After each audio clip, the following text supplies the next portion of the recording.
So hello friends, welcome to the video. तो आज हम लोग बात करने वाले हैं टीएसडी के एक और सब टॉपिक की, जिसका नाम है बोट एंड स्ट्रीम्स।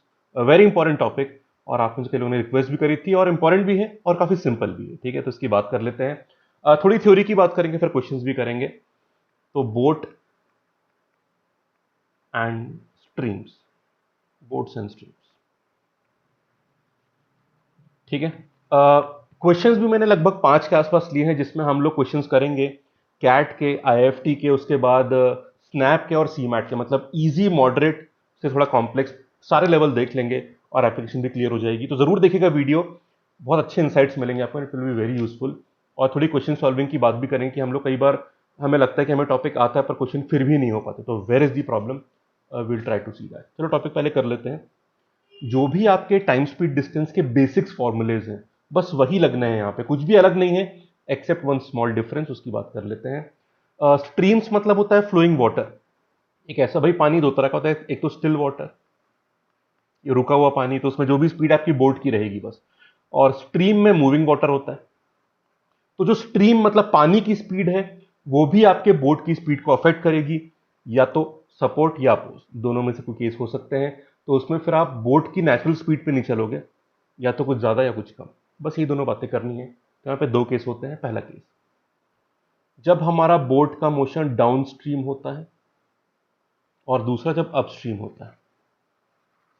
ये हटा देते हैं, अपस्ट्रीम। ठीक। हम में से कई लोग कंफ्यूज करते हैं कि यू नो हम पानी के साथ चल रहे हैं, उसके अपोजिट में चल रहे हैं। ठीक है, बस उसमें कंफ्यूजन है कि लोग आपस में कंफ्यूज कर देते हैं। सिंपल तरीका है फ्रेंड, जब आप just compare it to gravity, जब आप सीढ़ियों पे चलते हैं स्टेयर केसेस में, जब आप स्टेयर केस में डाउन जा रहे होते हैं, तो ग्रेविटी आपके साथ होती है, आपके अपोजिट में होती है, सपोर्ट करती है, because gravity always pulls downwards. तो डाउन स्ट्रीम मतलब स्ट्रीम आपके साथ में है। मतलब कि अगर ये जैसे पानी है, मूव कर रहा है, और ये आपकी बोट है यहाँ पे, ठीक है, ऐसे आप बैठे हैं इसमें, तो ये एक्स मान लेते हैं। वैसे यूवी भी बोलते हैं पर अपन एक्स वाई मान लेते हैं। X is speed of the boat in still water, मतलब अगर पानी रुका है तो आपके बोट की नेचुरल स्पीड क्या है, और ये है स्ट्रीम की स्पीड। ठीक है, तो इसको डाउनस्ट्रीम बोलते हैं। और अपस्ट्रीम उल्टा केस होता है। ये रहा वाटर, और ये रही आपकी बोट। अब यहां पे कहानी क्या होगी, ध्यान से देखिएगा। स्ट्रीम तो अपना वाई से मूव कर रही है, पर आप एक्स से मूव कर रहे हो उल्टे डायरेक्शन में, इसको अपस्ट्रीम बोलते हैं। ये सीढ़ी में जब आप ऊपर चलते हो, अब जाते हो, तो you are moving against the gravity, gravity आपको अपोज कर रही है, उल्टा खींच रही है, बस वैसे ही था। तो ग्रेविटी के हिसाब से याद करोगे, कभी प्रॉब्लम नहीं होगी आपको। ठीक है, अब देखिए, शब्द समझ गए। एक्स मतलब speed of the boat in still water, मतलब पानी की अपनी कोई स्पीड नहीं, जो भी स्पीड है वो बोट की। और वाई क्या है, स्पीड ऑफ स्ट्रीम या मूविंग वाटर। बस यही कहानी है।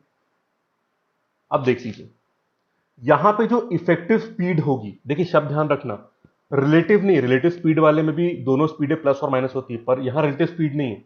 यहां the technical word is effective speed.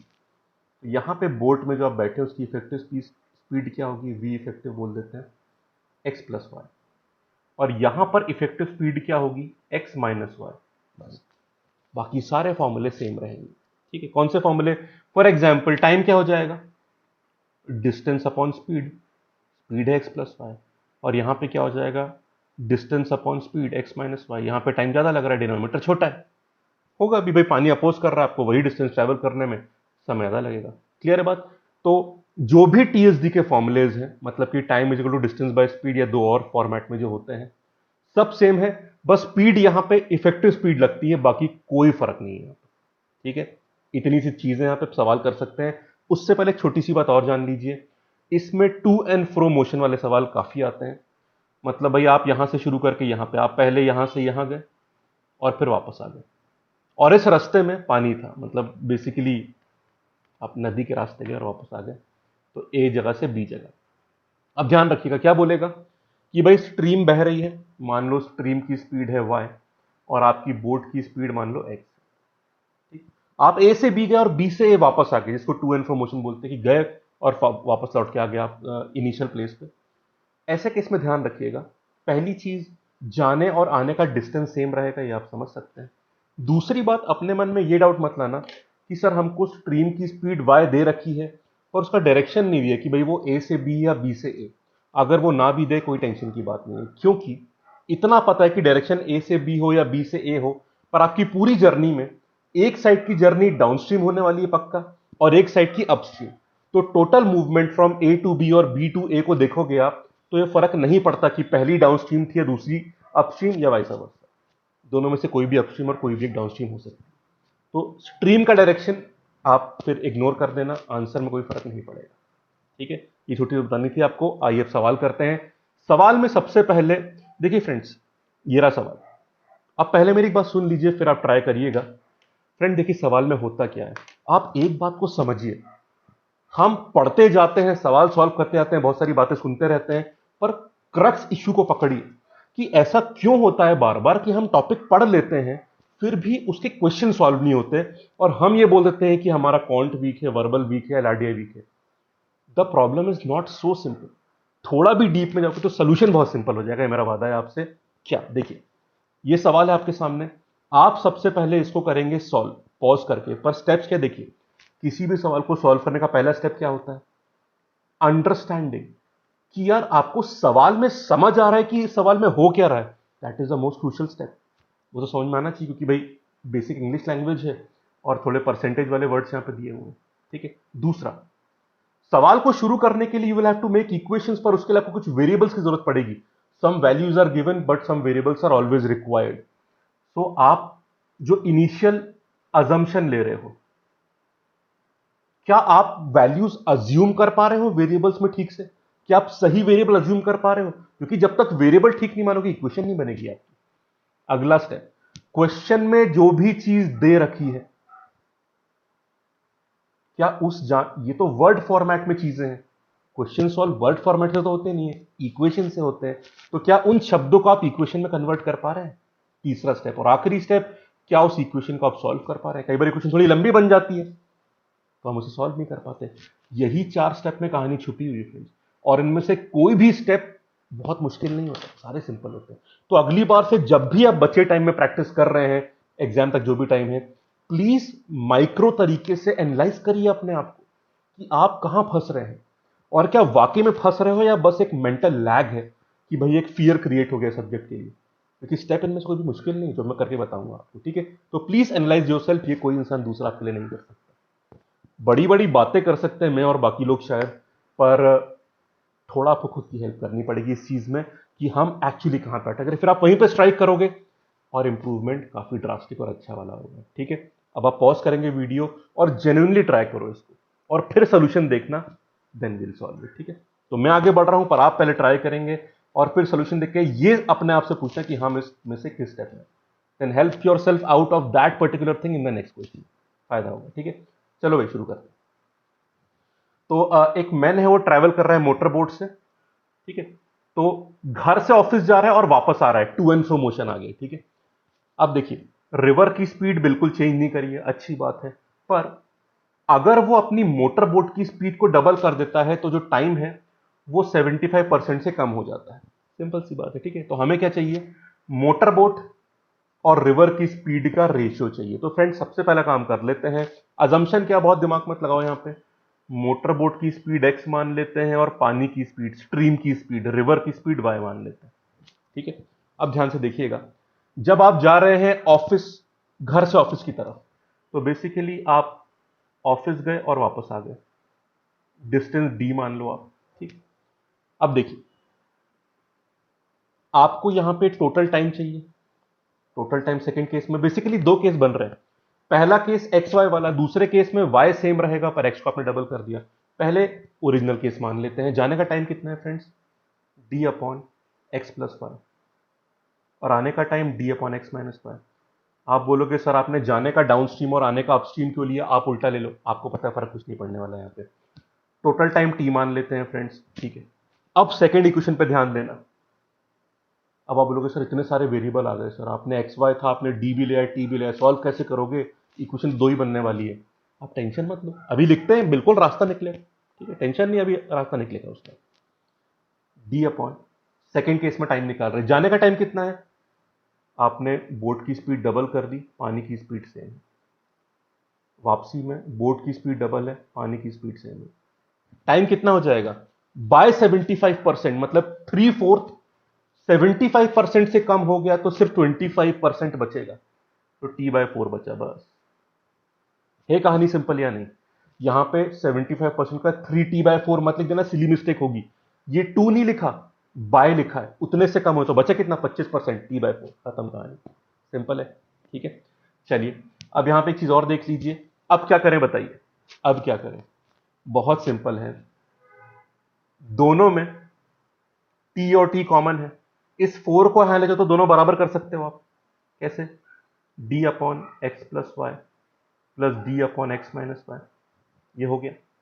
ये भी T के बराबर है, और इस 4 को अगर आप क्रॉस मल्टीप्लाई करो तो जो उधर बनेगा वो भी T के बराबर है, तो आप उसको इक्वेट कर सकते हो। ये 4 यहां पे आ गया, D/2x+y प्लस D/2x-y। अपना दिमाग अब मैं बिल्कुल नहीं लगा रहा हूं, क्वेश्चन के फ्लो में बढ़ रहे हैं आगे। बराबर, दोनों T के बराबर है, और D आपके सारे कैंसिल हो गए। D आपके सारे कैंसिल हो गए। ठीक है, क्लियर है बात? अब एक और चीज ध्यान देना यहां पे, अब कुछ नहीं करना आपको, बस सॉल्व कर दो आप। ठीक है, तो यहां पे कितना आ जाएगा? LCM x+y into X minus Y, मतलब x² माइनस वाई स्क्वायर, तो ऊपर कितना आ जाएगा? 2x। और यहां पे 4 है, अंदर कितना आएगा? 4x ही आ जाएगा, प्लस वाई और माइनस वाई तो कैंसिल हो जाएगा। नीचे कितना बचा? 2x+y into 2x minus Y, मतलब 4x² minus Y square. Clear है फ्रेंड्स? एक छोटा सा काम कर सकते हैं आप लोग यहाँ पे, हम लोग ध्यान से देखिएगा। एक तो ये भाई x से x कैंसिल हो चुका है, सिंपल सी बात है। अब एक सिंपल काम करो, यहाँ पे क्रॉस मल्टीप्लाई कर दो, आपका आंसर आ जाएगा। और ये 2 से यहाँ पे 2 आ चुका है, इधर ले आओ इसको। 4x² minus Y square is equal to 4 into 2 is 8, 8x² minus Y square. Clear है बात? 8x² minus 8y square, sorry 8y square. एक तरफ x रखो, एक तरफ y रखो, तो ये आ जाएगा 7y square is equal to 4x square. अपने को रेशियो चाहिए x अपॉन y का, देख लो, बोट और रिवर की स्पीड का रेशियो। तो यहां से निकाल लो x square upon y square, 7/4 आ गया। स्क्वायर रूट लो, आपका आंसर यहां पे है √7, ऊपर आ गया, 2 नीचे आ गया। ये रहा कहानी खत्म। जितने भी क्वेश्चन में दे रहा हूं उन सब में ऑप्शंस थे, पर अपने को क्वेश्चन सॉल्व करना है बस। ऑप्शन में √7/2 था, जो भी था उसको, मतलब out of the given 4 options एक में ये था, मार्क कर दिया आपने।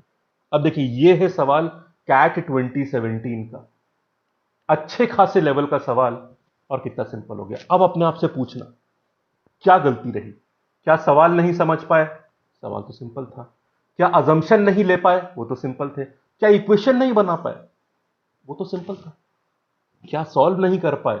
कुछ नहीं करना था, बस आपको बराबर रखना था। एक और काम बोलूं आपको, अगर आप बोलो बराबर रखने का मन नहीं, तो दोनों को आपस में डिवाइड कर दो, वही काम किया। दोनों को डिवाइड करने पर डी भी कैंसिल हो गए, टी भी कैंसिल हो गए, बस एक्स वाई बचेंगे। बस फिर तो एलसीएम लेने के छोटे छोटे से काम बचे आपके पास, वो तो आप करना जानते हैं। तो सवाल सिस्टमैटिक है या नहीं है? आप बोलोगे सर ये वो सवाल तो है नहीं कि जिसको हम क्वेश्चन देख के ही आंसर बता दें। हाँ, वो नहीं है। सिर्फ क्वेश्चन देख के आंसर कोई नहीं बता सकता, पर क्या अनसॉल्वेबल था? कितने आराम से सॉल्व हुआ। थोड़ा समय लगा, पर 1 मिनट के अंदर आराम से कर दोगे आप। स्टेप्स का नंबर देखो, पर स्टेप्स में मुश्किल क्या है? एलसीएम ही तो लेना है, कैंसिल ही तो करना है, रेशियो ही तो निकालना है, स्क्वायर रूट ही तो लेना है। कितने बेसिक ऑपरेशन है। तो इस तरह सवाल होते हैं। प्रॉब्लम क्या होती है, हम कहां फंसते हैं? सर इक्वेशन देखो ना कितनी लेंदी सी बन रही है। जहां पे लेंदी चीजें बनी, एक मेंटल इनर्जी आ जाता है कि अरे बाप रे, कुछ मुश्किल होने वाला है। थोड़ा आगे तो बढ़ो आप ये चाहते हो कि सवाल आपको पहले स्टेप में पूरा सपोर्ट कर दे, वो नहीं हो सकता। थोड़ा आगे बढ़ना पड़ेगा, काम आराम से हो जाएगा। ठीक है फ्रेंड्स, तो चलिए इस वीडियो को हम लोग यहीं पे खत्म करते हैं। मेरा पर्पस था क्वेश्चन सॉल्विंग के बारे में थोड़ा बताना आपको, और बोट एंड स्ट्रीम्स का बेसिक्स बताना, और ये सवाल करवाया मैंने। अब इसके मुझे कुछ सवाल आपसे और करवाने हैं, which are very very important. ये तो एक सैंपल क्वेश्चन था, लगभग 4-5 सवाल और करेंगे, ताकि हमें पूरा आइडिया हो जाए यहाँ पे कि सवाल यहाँ पे किस तरह के बनते हैं और एप्लीकेशन कैसी करी जाए। ठीक है, आप अब मेरी इस बात का एक्सपीरियंस कमेंट सेक्शन में जरूर लिखिएगा कि हाँ सर इतना मुश्किल था नहीं। इस बात को पकड़ो, ऐसा नहीं अच्छा हाँ सर ने सोल्यूशन करवा दिया, हाँ समझ में आ गया, आप क्यों नहीं कर पाए। Always try to strike this question कि आप क्यों नहीं कर पाए, क्योंकि एग्जाम में आपको अकेले करना है वो सवाल। तो always try to answer this question कि इन स्टेप में ऐसा क्या था। और ये भी नहीं सर मैं इससे नहीं कर पाया, मेरा कॉन्ट वीक है। वीक है तो इसमें कौन सी चीज वीक लगी आपको? अपने आप से ये थोड़े ऑनेस्ट और थोड़े हार्श या रूट सवाल पूछिए। रूट तो नहीं बोल सकते, बट थोड़े बिल्कुल ऑनेस्ट से सवाल कह सकते हो आप। स्ट्रेट फॉरवर्ड सवाल पूछिए अपने आप से, क्रूशियल सवाल पूछिए। जब इसका आंसर आप खुद देंगे ना, तब आप इस पॉइंट में आगे बढ़ेंगे। ठीक है, तो बताइएगा कुछ कहानी बनी या नहीं, यहाँ पे कुछ बात समझ में आ रही है या नहीं आ रही। तो चलिए अगले कल की क्लास में हम इसके क्वेश्चंस बाकी सारे भी कर लेंगे। बड़ा सिंपल एप्लीकेशन है यहाँ पे, तो काम हो जाएगा। और तो कल मिलते हैं, ठीक है। तो will wind up this topic tomorrow. Thank you so much, have a nice day. और वीडियो लाइक कर दीजिएगा, कमेंट जरूर करिएगा और चैनल सब्सक्राइब जरूर कर दीजिएगा। Thank you, have a nice day. Comments में वेट रहेगा आप लोगों का कि अपने एक्सपीरियंसेस लिखिएगा कि is this approach helping out, या फिर आप कहाँ प्रॉब्लम फेस कर रहे हैं। आपके इनपुट से मुझे अगले वीडियोस बनाने में और हेल्प मिलेगी। I share the inputs with others also, so that we can all gain that knowledge. Thank you, have a nice day.